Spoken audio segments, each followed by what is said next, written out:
Sheridan Saloon with author and poet Bob Rubideau. And Bob, tell us why it's appropriate that we're doing the interview here in the New Sheridan Saloon. You know, the New Sheridan has been, for 150 years, the focal point of Telluride's wackiness, from the Cross of Gold speech, all the way down Yes. to, probably Butch and Sundance having a drink here. So when I was looking for a recurring place where the dialogue takes place between characters, and the bar was the perfect opening to have people walking in the strangest position, and where you could meet the good people and the bad people of Telluride all together in one place. And I think it's just such a part of Main Street, Telluride, and Colorado Avenue, and with Roger Mason's artwork showing the New Sheridan Bar at the very outset, it was so poetic, and I'm so glad you could join me here. Well, today. great.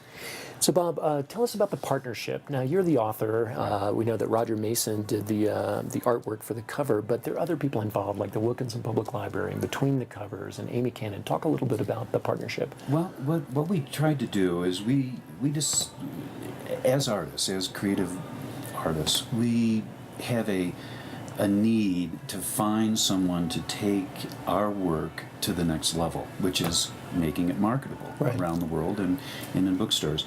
And we decided that Telluride probably has more talent per square mile than any place else on earth. And we thought that with the changes in the publishing industry and the book business, why don't we try to do the best job we can in publishing a book?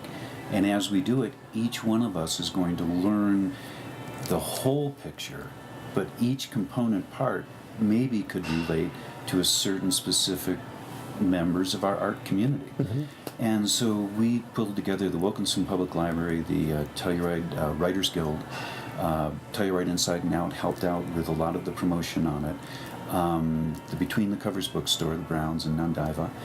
And we decided that let's just short-circuit this whole publishing chain of events, which is usually fraught with discouragement and rejection and all of those things. And let's just take it where a community could be that muse, which holds the bar very high and allows you to produce a book that can compete at the world level, but is produced locally.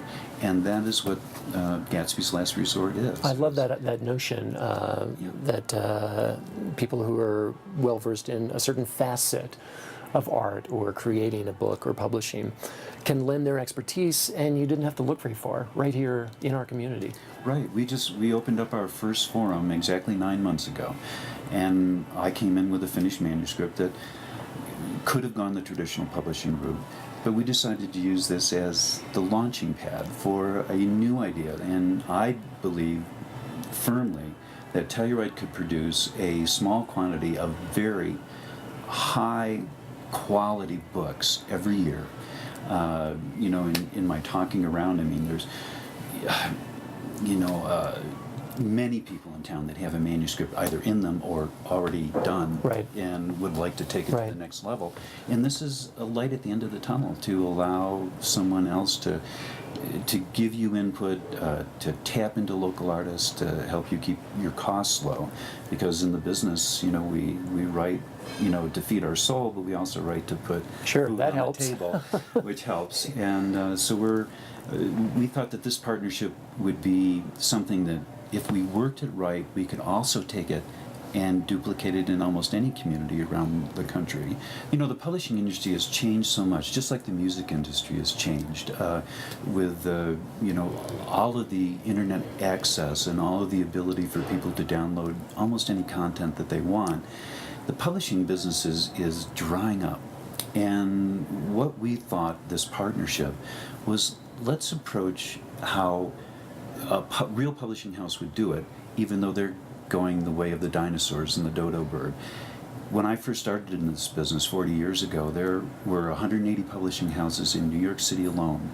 And today there are only 7 major mega media firms, and they have a book division.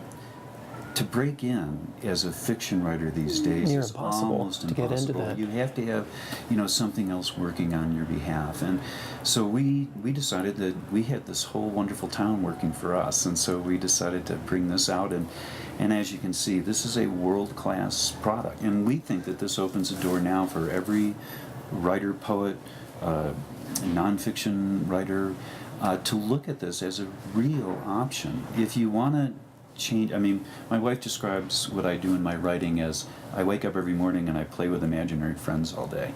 And what you have to do is change gears after that and become a business person.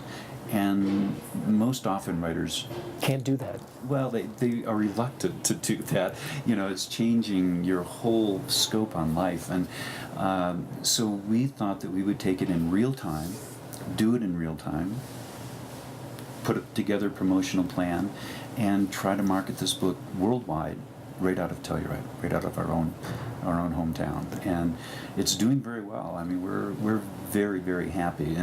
But we think that everybody in Telluride, right next to their copy of Ski Magazine should be a Gatsby's Last Resort. Gatsby's Last Resort, because it definitely is a part of Telluride real estate that you'll get your money's worth back Sure, on. sure.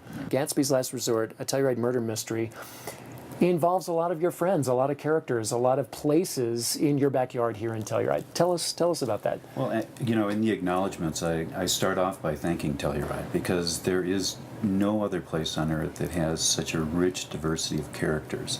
And most of them are a little bubble off center.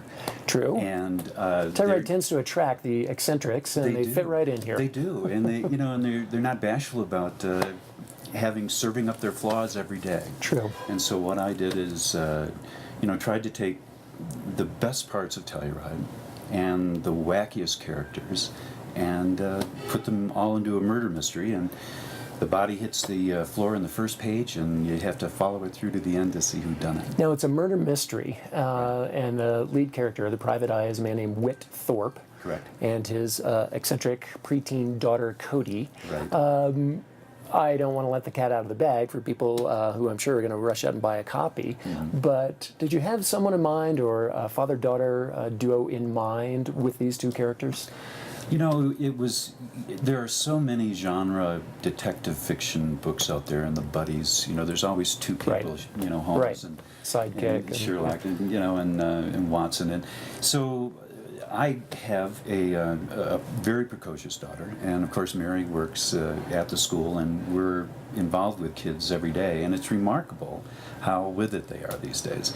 And so this 10-year-old is definitely a full-time partner in the Last Resort Detective Agency, which is Whit Thorpe's last chance to actually have a job in Telluride. He's been fired from every other place in town Right. because he has a problem with authority.